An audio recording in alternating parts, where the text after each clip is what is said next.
it's supposed to mean something to you, right? It's trying to help you understand and get clarity on something. And it's not, it should be process over product, right? If it looks nice at the end, that's like, it should be a bonus, right? But it does not absolutely.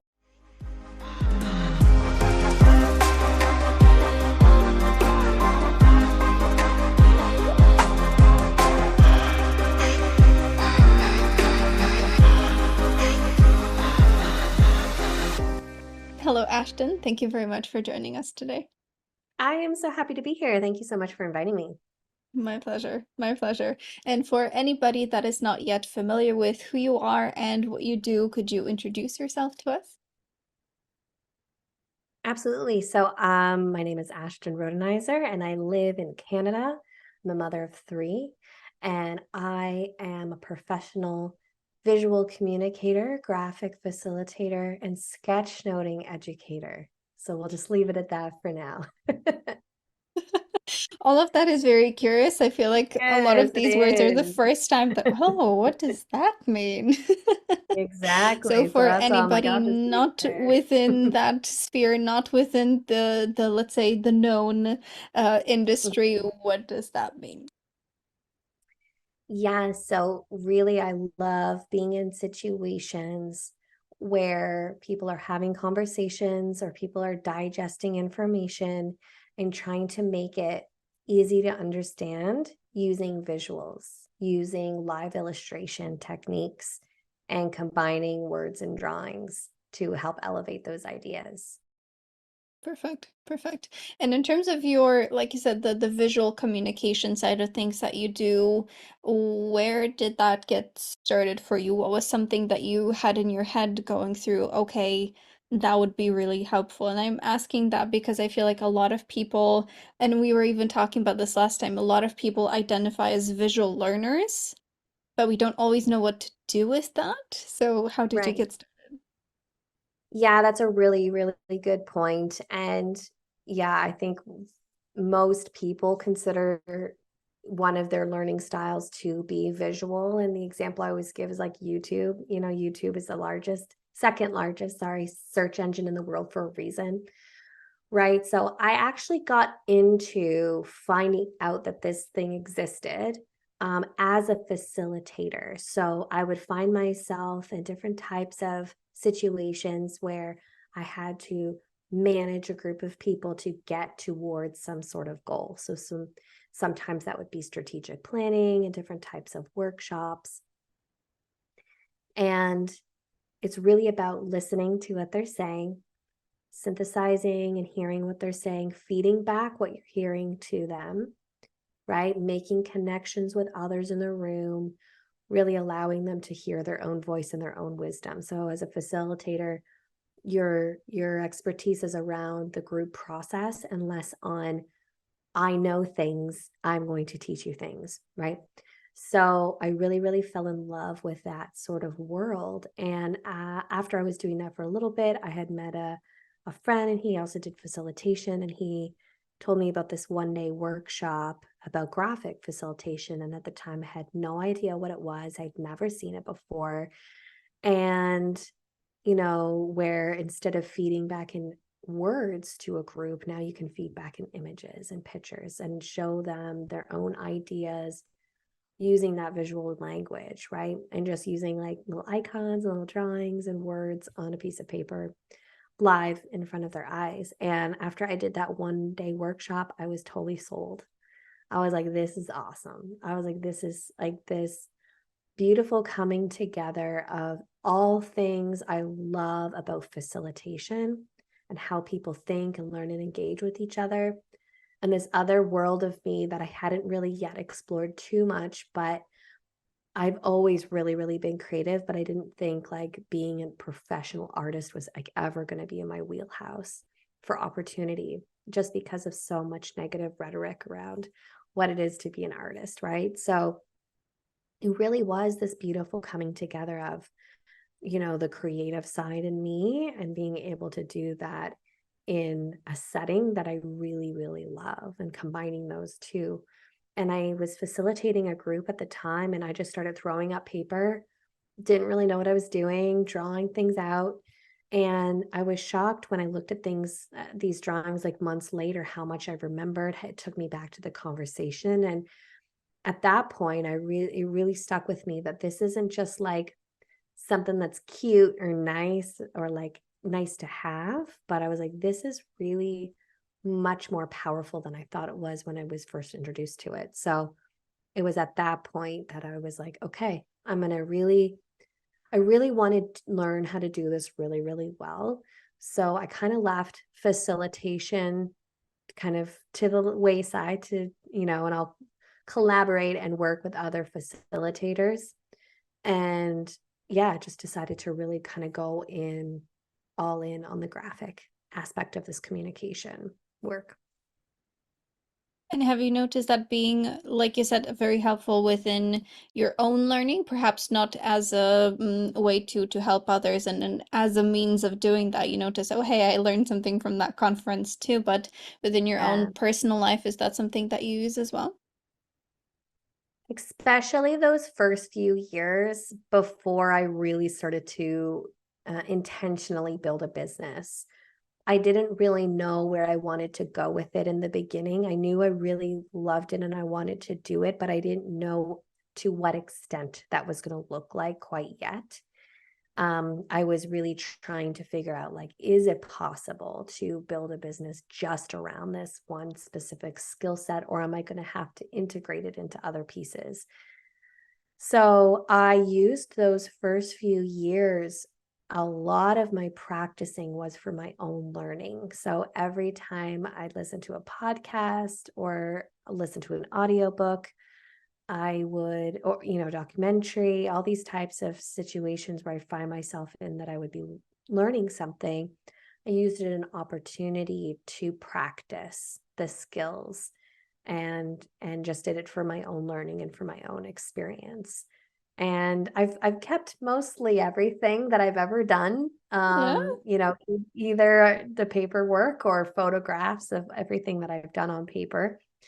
And I think there's only been a few things that I've kind of got lost in among the years, but yeah, I tend to, now the last number of years do it more for others in a professional setting and now teaching others how to do it. But those first few years, I definitely did a lot just for my own personal learning and really started to experience the benefit for myself and how it can help me learn and remember and engage with the information that I'm learning for myself, for sure. Yeah. Certainly. And Ashton, I can certainly see why, like you said, doing this for others has such great benefit because most of the people that I've met throughout my life tend to be more on the I'm not an artist, I'm not creative, I can't draw a group. So I can very much appreciate that other people need people like you to show them that, hey, look, you can actually do that. How do you deal Yeah. with that mindset shift, perhaps when you talk to people about that? Yeah, that is honestly one of the biggest barriers that people, I don't know, that they face or that they express to me. And really, ultimately, it boils down to shifting our mindset and our belief of what drawing is, right? So, drawings that are pieces of art to be appreciated definitely have its place in this world, for sure. But I think ultimately we need to be looking at redefining what drawing actually is, right? And I think that's why people use the word doodle so much because doodling is a very non-threatening, very low barrier to entry world into putting pen to paper and making marks, right? I really love Sunny Brown in her TED Talk. Um, she talks about the redefinition of the doodle, which is spontaneous marks to help yourself think. And I say you could probably use that similar-ish definition into what drawing is, right? Drawing is just like a step above or adjacent to doodling, right? So doodling as a way to help yourself think and drawing is a way to help yourself think you're this, they're one and the same, right? And doodling can help you remember up to 29% more information, right? So the way that I see it is that you're just drawing is just like a leveling up where, and the way that I work and the way that I teach people is how to make those doodles and those drawings work for you a little bit in how to enhance your learning, your understanding of information, and that engagement in the learning process. Where I find with, when we just capture words in our note taking, a lot of time what's happening is we're missing the deepening of the understanding in the moment, right? Whereas we call it sketchnoting when you're doing it for yourself, or visual note taking. So when you're sketchnoting, you're listening, you're thinking about what you're listening to, you're deepening your understanding to then be able to capture that information, right? Whereas a lot of times when we do traditional note taking where it's just words, we're missing that deepening of that understanding because we're just words, write them down, words, write them down. And then you go back to look at them later and you have no idea what were the main themes, what were the things that resonated with you personally, right? So sketchnoting is a little extra on the brain work in the moment of that learning because you're also doing that deepening of understanding, but it's helping solidify those ideas and messages for you. And then now you're using your sketchnote as a reflection tool to help you remember, right? So after the session's over, you've got this sketchnote, and it's okay if it's not very illustrative or it's messy, like it's okay. But you can see like, oh, there was a line that connected these two ideas together. Okay, I remember this, I remember that, right? Notes, you know, obviously I'm very passionate about note taking, and note taking should be, a reflection when you look at it later. You shouldn't be looking at your notes to then learn something, because you should have been learning it in the moment, right? So what happens is like I said, you're writing it all down, and then you're trying to take the pages and pages of just words and then trying to understand it. And now you're out of context of the space in the room, right? You've removed yourself. Maybe you look at it a week later and you cannot remember anything, what those words meant at the time. You know what I mean? So I'll pause there. I'll pause there. No, but that makes a ton of sense, and I myself am getting flashbacks, and I'm sure anybody listening to this is getting flashbacks to middle school and high school of, okay, I need to cram for the exam, but I have no idea what's going on within my notes, so I can very, Yeah. very much appreciate that. That's not the most effective way to go about it. Mhm. Exactly. Exactly. And I wish, people say, oh, your notes when you were younger in school must have been amazing. And I'm like, they were not, because I didn't know this existed. Right. And this way of capturing notes and thinking, and I really, really would have benefited from it. So it's a complete disservice that this wasn't introduced, I think, and it's not going to work for everybody. Not everybody's going to want to do it, and that's totally fine. But I think it should just be provided as an option, right? And drawing is not like the drawing that we're talking about is like not rocket science, right? It's like lines, arrows, squares, right? And how to use lines, arrows, squares, and little stick people or what have you to elevate that information. It's less about creating a beautiful piece of artwork, right? It's just making those marks, making those connections.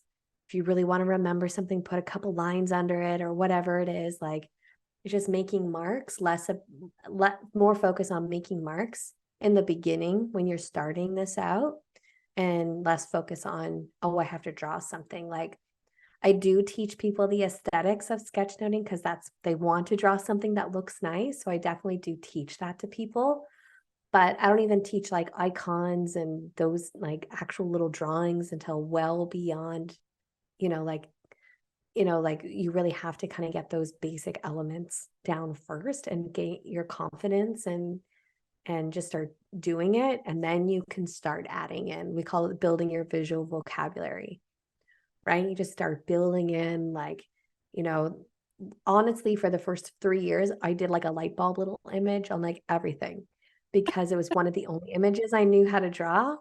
And it's a great one because, there's always like a big idea or something you want to stand out or like an aha moment. So I just put like a little light bulb on everything, like it was, I probably could have expanded my visual vocabulary a lot quicker, but I was just kind of taking it piece by piece. And so it doesn't, it's not about, oh, I can't draw characters. Like I can't even draw people really. Like I can't draw like a realistic looking person. Like I can draw funny little cartoon people, but I can't draw realistic looking people. And you don't have to, because it doesn't have to represent like full on reality. You know what I mean? I like how you're disconnecting, like you said, not necessarily making it beautiful, and it doesn't necessarily have to be. I mean, it can be, of course, but it's not, Mhm. like you said, it's not supposed to represent a real person, but it's just more of a figure of speech almost. Like you said, Mm, I very much like the visual vocabulary analogy. I think that's very, very clever. But in terms of what you're talking about, starting with just lines and sticks and circles and squares and so on, I feel that sounds very non-threatening comparing to what you were talking about before. Drawing, drawing, I know what that's supposed to be, and I can't do that. So I very much like that disconnection between the two. And would you say that this is something that creates that sense of confidence in people, especially like you said at the beginning, or are there some mhm, other tips or tricks, or perhaps maybe some advice for anybody that wants to start out but is not very confident? mhm. I think it definitely is one of those things that you just have to do. And after you do your first one, you start building your confidence, right? So, sometimes I'll just walk people through a process where they just have to create their first one, right? And I'm holding their hand along the way because once you do it, you realize it's not that hard. It's not as hard as it looks. You know what I mean? And then once you have some of those real basic elements down, which, the lines and the arrows and all of that, it it's not that hard. You can do it, and you do it in a way that works best for you. So sometimes the live aspect really freaks people out. Like, okay, I'm in this class for an hour and I have to listen and I have to draw, and it's like, oh, it's freaking me out. So I know some people that they never do anything live, but they take their notes knowing that they're going to create a visual after, right? They're creating the sketch note is part of their learning after, right? So they'll jot down a bunch of things in a way that's going to help them to create their sketch notes. And then after the class, they'll take those notes and create a sketch note from it, which I think is like another cool way of doing it because it takes the pressure out of like, oh my gosh, I have to draw pictures.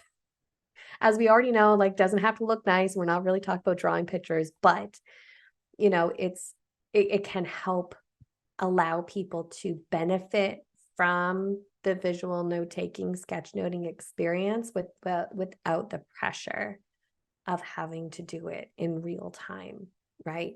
There's definitely a different amount of like listening when you're going to create it after rather than like, oh, I'm just going to write down a bunch of words, right? So I think you are still helping deepening your understanding by maybe synthesizing and giving yourself permission not to capture every word in the moment. And I think that's like a lot of it is like bridging that gap in terms of like trusting yourself, trusting in that you're in your own brain, that it will help. You will remember things even if you didn't write every single word down.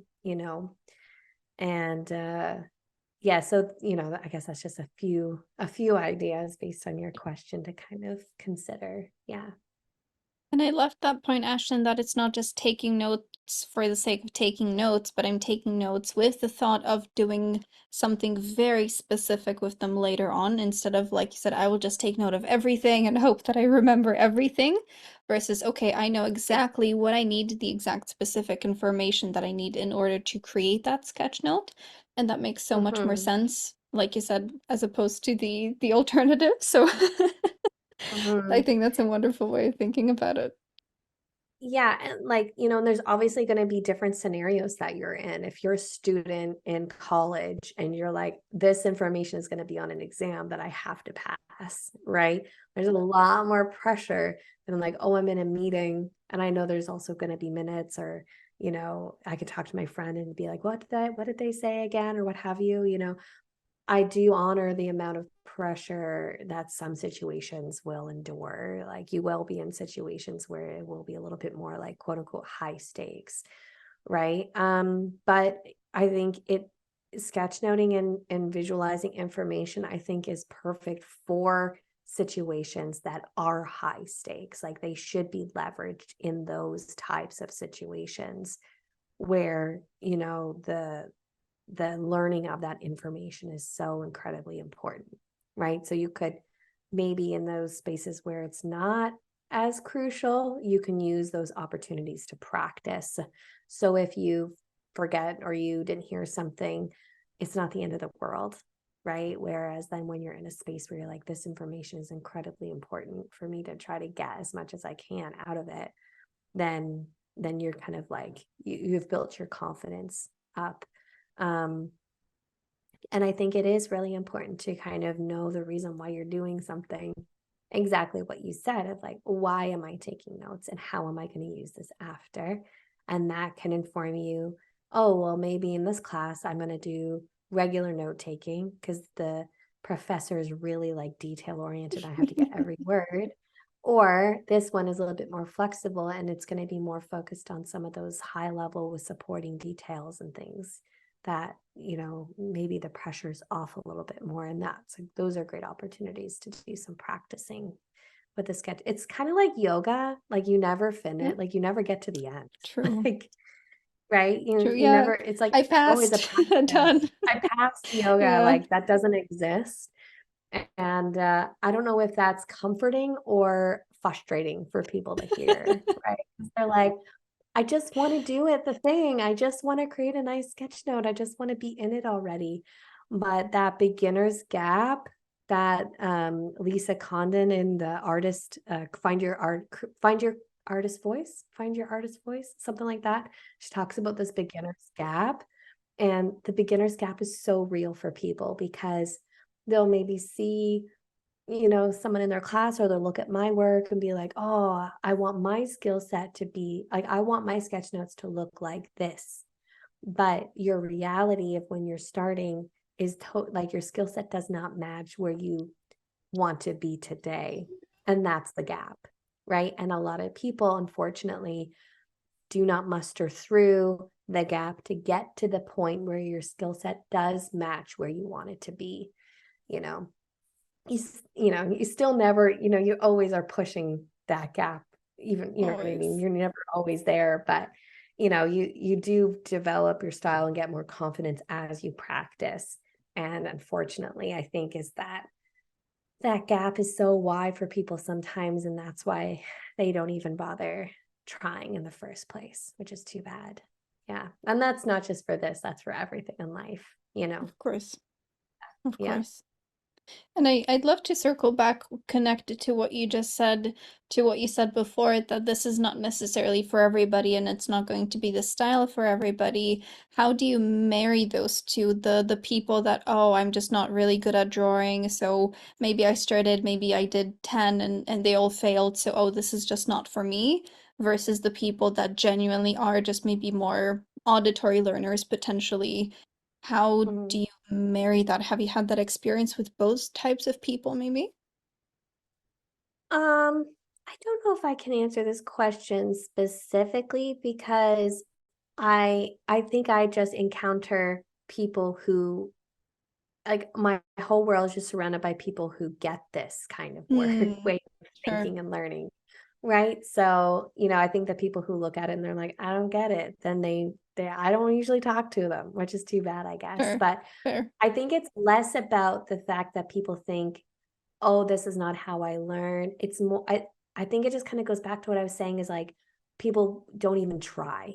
Hmm, So yeah, I would question that it doesn't work for them if they haven't tried it.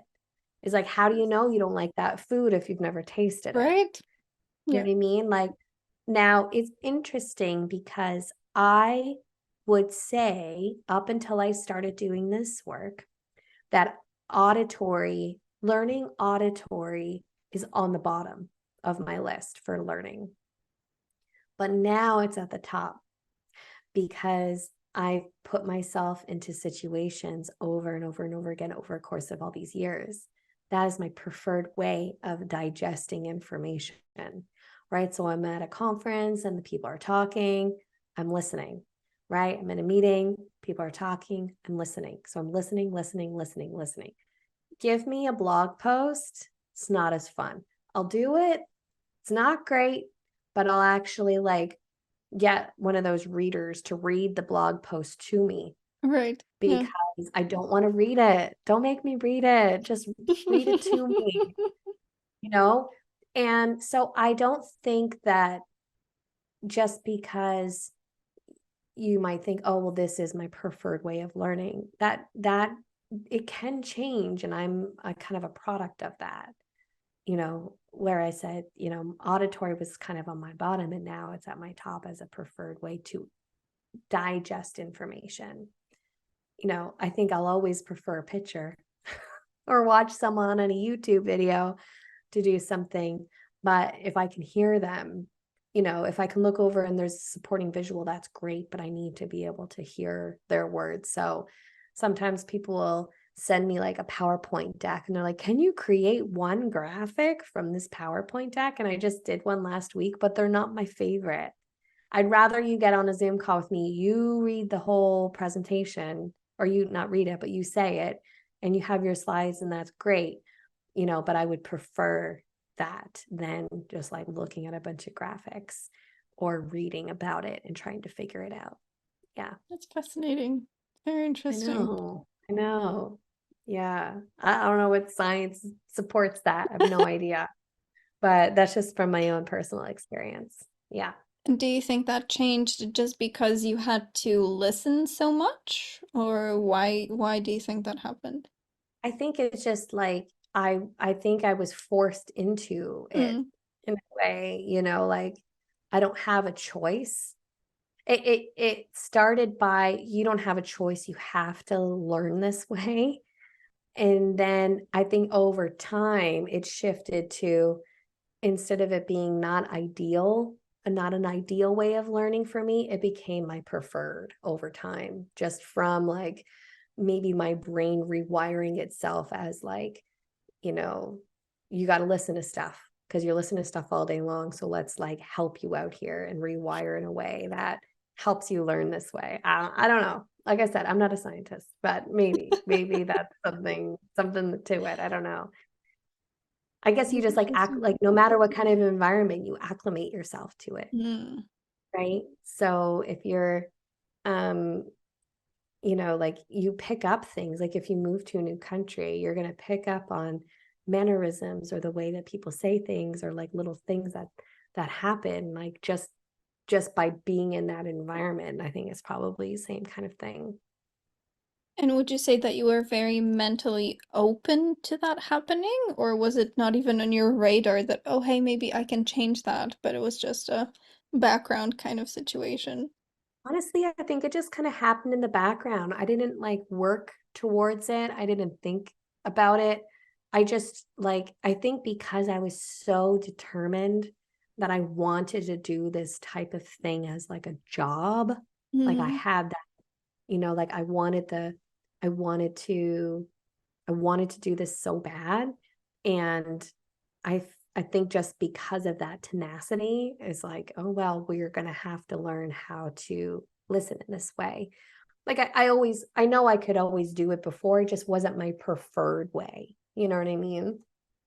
Just So I think just by default of like me putting myself into that environment consistently every day over the course of years, you know, it just kind of happened that way. And maybe that, I'm not saying that's going to be the same for everybody, but yeah, I think the way that we learn is just such a funny thing, right? Because I think we do have our preferences, but it doesn't mean that something that isn't preferred is not going to work for you at some point. Definitely. Yeah. Definitely. And Ashton, how do you think learning or perhaps this visual or maybe even auditory consumption of information has changed with technology? Because like you said, drawing, okay, pen, paper, great, we can do that. There are some tablets and drawing apparatus, of course, for more of a digital side of things. But would you say that has changed anything from your perspective? Again, whether from the auditory, the visual, perhaps the way that you teach, has that changed, would you say, with tech? Yeah, it is. It is interesting. And I think AI is on everybody's mind right now, right? So I like to encourage people when they are learning to start with pen and paper. And there's a few different reasons for that. One of them being it is low barrier to entry. Because if I said, well, you need an iPad or a computer that you can write on, like that is a cost, and you might have to purchase a program on there, right? So everybody, or at least I hope everybody, has a piece of paper and something to write with, a crayon, broken pencil, anything, right? So, and it's a lot easier to go from paper to digital than it goes from digital to paper. There's so much flexibility with digital that you can't just make mistakes, or you can't just fix mistakes on paper as easily as you can digitally, right? So I like people to kind of get through the like some of the hard aspects of doing it on paper first, because when you do, and most people do, I find eventually want to play around on a digital surface, it's so much easier, right? So that's one comment about technology. The other thing I think is going to be more like a philosophy. So my belief moving more into this kind of AI space is that human connection is going to be more valued than ever before, right? Sitting in a room, going for a cup of coffee with someone in person, attending a live conference with everybody there. You know, I feel like those types of human connection opportunities are going to be sought after because we are in such a digital space. And what backs up my belief around that is I actually work a lot with technology companies. And when I first started, when I was 100% in person before I moved a lot very digital, when COVID hit, I would find myself working at these tech conferences and they wanted me to do it on paper. And I started offering, like, hey, maybe you want to do digital. Like, what do you think? And they're like, no, paper. We want paper. And that is the demographic of a client that you would think would want digital. You're like, they're Yeah, tech, they're going to want digital. yeah, of course. But they wanted, I think maybe because I first offered paper and then they experienced paper and were like, oh, paper's the way, right? There's, capturing something on paper and actually being able to like physically touch and like, point and take a picture of it and like interact with it. You can't have that with digital. Like that tactileness doesn't exist, right? So when you're at a conference and you're walking down the hallway and there's these giant murals that I've created basically of these presentations, like it's just a totally different vibe. And you can't get the same vibe in a digital, right?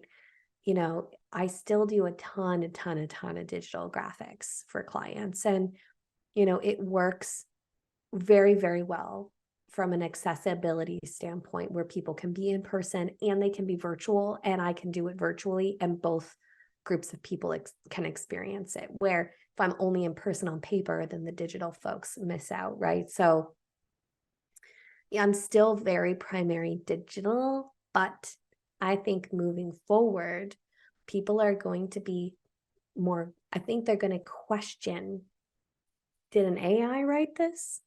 Did an AI draw that? Or did an actual human being do it? You know what I mean? Like, I just think we're going to be, I think we're going to be in a space of questioning over the next little while. And I think we're going to value human relationships, human connection. And I think what I do, because I'm supporting human connection, I'm helping people bridge and build relationships. I'm helping people connect deeper to information, right? I don't know, maybe I'm naive, but maybe like someday, maybe an AI will be able to create a sketch note very beautifully of, you can take a presentation that turn into a sketch note. But at the end of the day, maybe some people will go for that, and that's like totally fine. But if they want a human connection piece there, I think that's when people are going to value it the most. Right. Whereas a human processed that information and created it, whereas it's going to be different if someone's just taking like the information, because it's different if you take information, let's say there's like an article, you take the information, it's serving a very specific purpose, but I'm not just listening to information, right? And as we as sketchnoters shouldn't just be listening to the information. We're listening to the emphasis, the nuance, the energy of the room, right? And how is an AI going to do that? I don't know. Maybe it will someday. Who knows? But like those little things, you're not just listening to the words, right? Whatever that percentage is, like body language makes up the majority of our communication, right? And you can't just like plug in a presentation and like AI be able to pick up on the body language that you were writing it in. You know what I mean? So anyways, that's my soapbox on that topic for now. I might change my For now. opinion next week. Might change my opinion in a year. For now, that's how I feel about it. Yeah, I'm not too worried from my industry standpoint. And I think there's always, I think it's great. I think technology is great. I use it every day. I think it's awesome. I think it helps us, but we just have to see it as it's a tool that's helping us with something. It's not necessarily replacing some of these pieces in our life. For sure. For sure. And I definitely see the point that you're making with body language being 55% and Is tone it? of Yeah. voice is 38%. So we are left with a measly 7% of the actual words that we use, which what you're Yes. talking about, it makes perfect sense because like you said, when you're taking notes or when you're learning something, when you perhaps maybe not learning, perhaps trying to understand something. Like you said, you're not just taking the factual information. A lot of the time, you see how people interact with it. You see, okay, that was especially important. I could say that was very important. That we skipped through pretty quickly. So even though it takes the same amount of space on a slide, it maybe took him 20 minutes to talk about this, but only 5 seconds to talk about it. So, like you Exactly. said, very, That's very much the, let's say, outline of the information itself. And from your own perspective, from the communication side of things, do you notice it easier or perhaps that you create deeper, more empathetic connections with the people that you're working with when you're in person versus when you're digital? Or would you say it's similar to an extent? Yeah, there's definitely pros and cons to both, and there you can't replace in person for sure. When I do get the opportunity to be in person, I'm going to use the same word I just used. There's a vibe.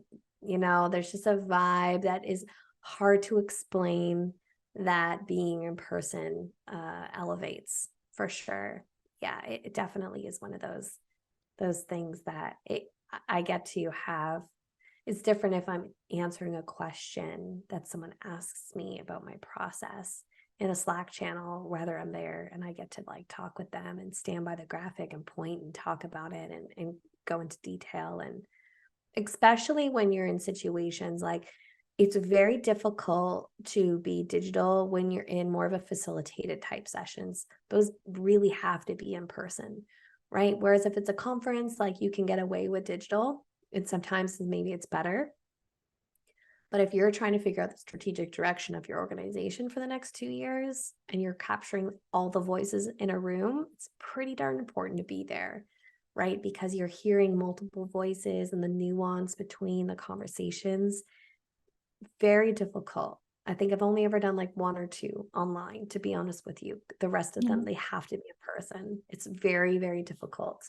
And the only reason when I did it in virtual was like really in COVID time. They're like, we got to figure stuff out, Yeah. which it was totally, it made sense for that time, but it was incredibly difficult to do those types of situations where there's multiple voices being heard to do that digitally for sure.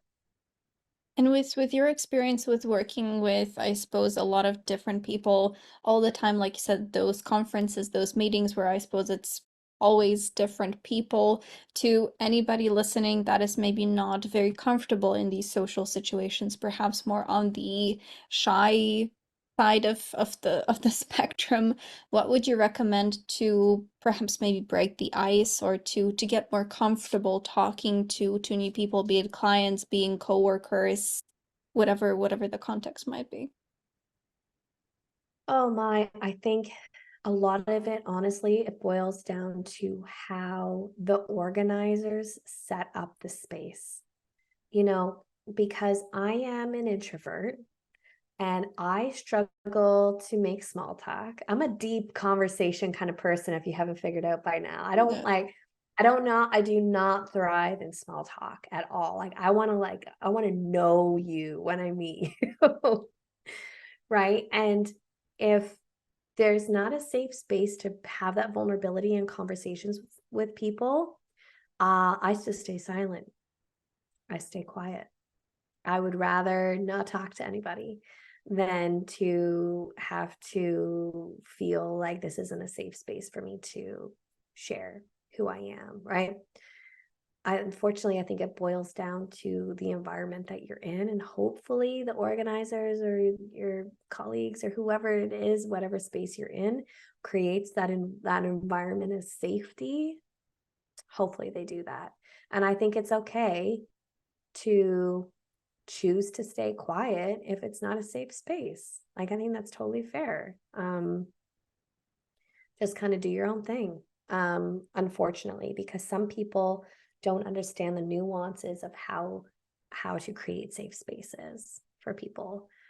Um, yeah, I was gonna say something else about that, but I'm not sure. But yeah, I think for me also is when I have the opportunity, I like to tell people how to engage with me when I am drawing in a room, right? And I'll say, if you don't want to share something out loud, write it on a sticky note and bring it over to me. You can just pass it to me, not say anything, or you can explain it so I can have a little bit of context. Totally up to you, right? So I like to give people varying opportunities to engage with what I'm creating in a room. If you don't feel or it's not a safe space, or just you ran out of time and they couldn't take any more voices, people can still contribute without having to voice it out loud to a room.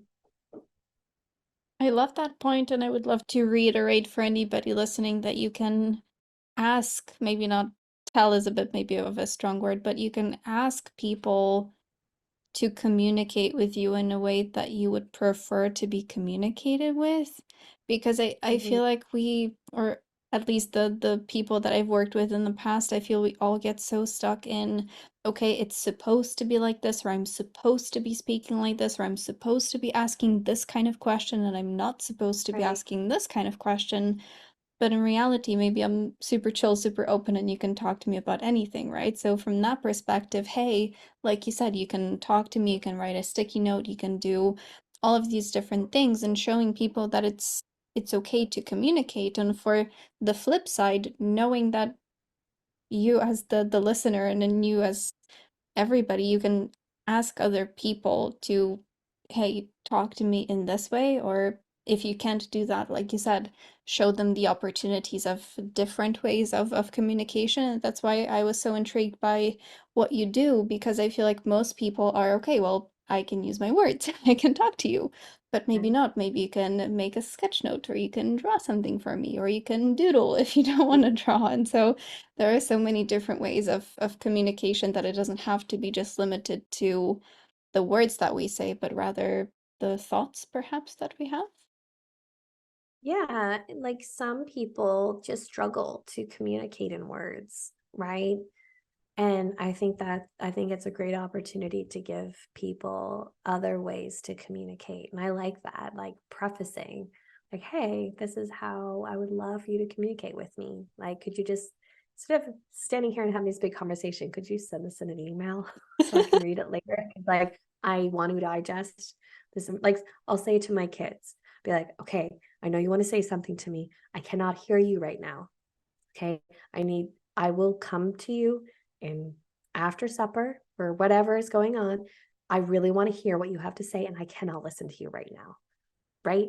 So they're like, okay, fine, mom, whatever. All right. Yeah. But, just like, I want to hear you and I can't right now. And like, I think being able to do that with adults would be awesome too.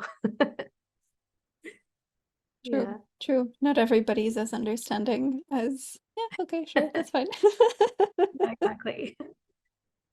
Love that. Love that. And Ashton, I did want to ask you if you have any practical tips, maybe any practical exercises potentially, or some shapes that you like people to start with. You did mention before the lines and the squares, and I do remember your light Mhm. bulb, but do you have Yes. any perhaps again practical exercises for anybody listening that, okay, cool, this sounds great, I want to get started.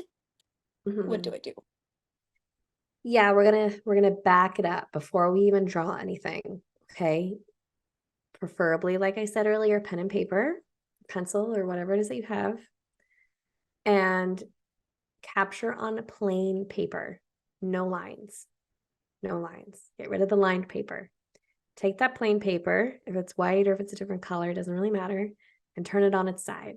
So what we normally do is capture words on, it's taller than it is wide, portrait style, lined paper. We're taking the lines off, we're turning it on its side so it's more horizontal. I believe that that shift alone tells your brain, something's different. Something's different. I have to capture on this Interesting. totally different environment. Wonder how I'm going to do that.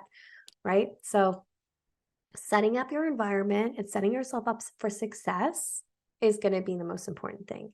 If you're listening to a webinar, for example, take out as many distractions as you possibly can. Are you sitting in a comfortable chair? Do you have all your pens close by? Do you have your headphones charged? Like whatever it is to like set yourself up in your environment and also from your materials perspective. Now, capturing on a plain piece of paper can be extremely intimidating. So, usually, what I recommend to people is put one mark on that paper. Maybe it's putting the date, maybe it's putting your name, maybe it's just like testing your pens to see if they work, if there's ink in them. And my usual go-to is putting a title at the top. And it can just be words, or it can have words with a line under it. It can be really simple, or it can be super fancy, depending on how much time and energy and effort you want to put into it. But I think putting the first mark on your paper takes away some of that intimidation of like, oh my gosh, I have to start with a blank page. So you've got your paper, you've made a mark on it, preferably a title, but if not, that's okay. And when you're in that space, whether you're, surrounded by others or if you're at home, um, it's leaning on those elements that we talked about, like the lines and the arrows, and using those elements to elevate the information, right? So content is always going to be like king or queen. The information is still going to always be very, very important. And I think what happens is sometimes people go, oh, I have to draw my notes. They have to be drawings now. It doesn't have to be the case. Information is still always going to be really important.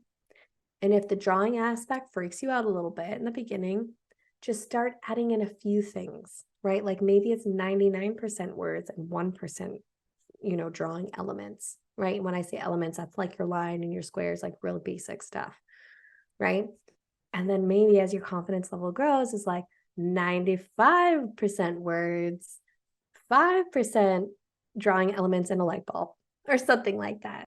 You know what I mean? Like you don't have to all of a sudden shift everything over. And now I have to create these visual metaphors and make this like really complicated for yourself, right? Just capture your information, preferably in little chunks, right? Not in long sentences because it's harder to put lines and little icons and things around it. So chunk your information, little invisible squares around your paper, and just use your elements, your lines, your arrows to connect, separate, to show an emphasis, right? And then as your confidence grows, and you can add in more kind of illustrations or icons and things like that. But I think that it's hopefully that's kind of like nice quick walkthrough of kind of how to get started.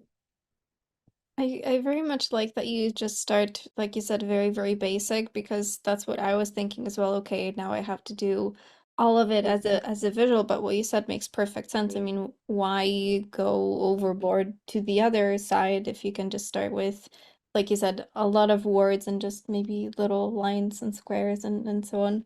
I had the only connection that I have to this, I remember in high school I had a friend and she always had these very colorful tapes and she would put Mm. them everywhere and it was just so cute. I mean, her notebooks were the prettiest Oh, notebooks I've ever seen, but it makes so yeah, much sense because I mean, they didn't add a lot of meaning, I suppose, but they just created a nice environment where you want to look at your notes, which is already a right. big step from uh Absolutely. Yeah, so no, I love makes a that. ton of sense.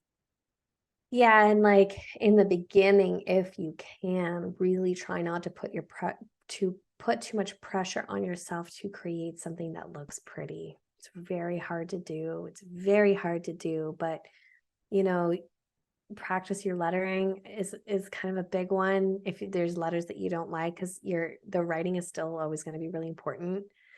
So one of the things I talk about a lot in the beginning is like nailing your lettering and getting that done and doing that nice neat as possible because you have to capture quickly, right? But if your lines are wiggly, your lettering is not ideal, like it's fine. Like really, it's supposed to mean something to you, right? It's trying to help you understand and get clarity on something. And it should be process over product, right? If it looks nice at the end, that's like, it should be a bonus, right? But it does not absolutely. Like, I posted a question out on my socials like last week, like, what's the biggest thing that you struggle with sketchnoting? And someone responded, like, why do people just have emphasis on the beauty of them? And I'm like, I don't know. I don't know how to answer that question other than like, I feel like we collectively, especially newbies who are just learning how to sketchnote, share your terrible sketch notes, right? We have like a thing in my community where people like, here's my ugly sketch note. And we're all like, woohoo, it's ugly and it's awesome, right? Like, of course I'm like, it's not ugly, but it's messy and if it wasn't, I'd be like shocked and amazed, really, if it wasn't messy and the lines were weird and all of that, right? So I think maybe we need to do a better job collectively of having hopefully some of that vulnerability to show our ugly sketch notes so that people aren't always just seeing the really beautiful ones. And obviously when I'm working with clients, like it has to look nice. So there is, just by default, my stuff looks nice because it should after all of this time. But sometimes I do have to warn clients if I know I'm going into a conversation that's messy. And I have to say to them, like, this conversation is going to be messy. My graphic might be messy, and you're just going to have to deal. Like, here's some of my other work, and it's really beautiful, but you might not get a beautiful one. I'm so sorry because the conversation is going to be messy, and there's nothing I can do about it. Right? If you want me to pretty it up later, you can pay me extra to do that or something. But it's important for me to work with people who understand then have to embrace that messiness. And Ashton, for anybody listening that just perked up at, oh, you have a community that I can join, Yeah. where can people find you? Yeah, so I have everything about learning how to sketchnote under sketchnote.school. So if you type in sketchnote.school, you'll find my free newsletter, you'll find information about my community, you'll find information about my book, which is called The Beginner's Guide to Sketchnoting, a PDF version, which is very affordable, or you can grab like the paperback on Amazon, wherever. But yeah, it's fun. The communities, it's new and growing and going through some of those growing pains, but it's really fun to really see and celebrate with people when they post their first ones. And some people are in the community for like a couple months before they get the nerve to post anything. And we do workshops in there, and I invite special guests to come in and teach on a particular something specific for sketchnoting. And yeah, it's been a really interesting learning curve building this community, and it's been really fun and enjoyable so far. So I'm in the process of revamping my YouTube channel as well, and that's also branded as sketchnote school. So Wonderful. yeah, but on a lot of my other, so I'm not the best with social media, unfortunately, but most of the stuff that I post on there, a lot of it is like stuff that I've done for clients as well. So you can kind of see like examples of my work and stuff like that I do for people. Um, yeah, so I'm pretty easy to find. I've got a kind of a bit of a unique name. So if you type it in, you're gonna find me. So yeah, Perfect. Perfect. And yeah. Ashton, do you have any final words, anything that we haven't broached perhaps during our conversation, but something that you'd like to share? No, we covered so much. I had such a great I think time so. chatting. Thank you so much for having me. It was a pleasure. It was a pleasure. And thank you also for your time. I also learned a lot from you today, so I very, very much appreciate you being here. And I'm very, very excited for everybody that's going to listen to this. Awesome. I love it. Thank you so much. Hey, I'm glad to see you here. Let me know what you most enjoyed about this conversation, and if you have any questions, leave them in the comments below. I'll see you in the next one. Do zobaczenia.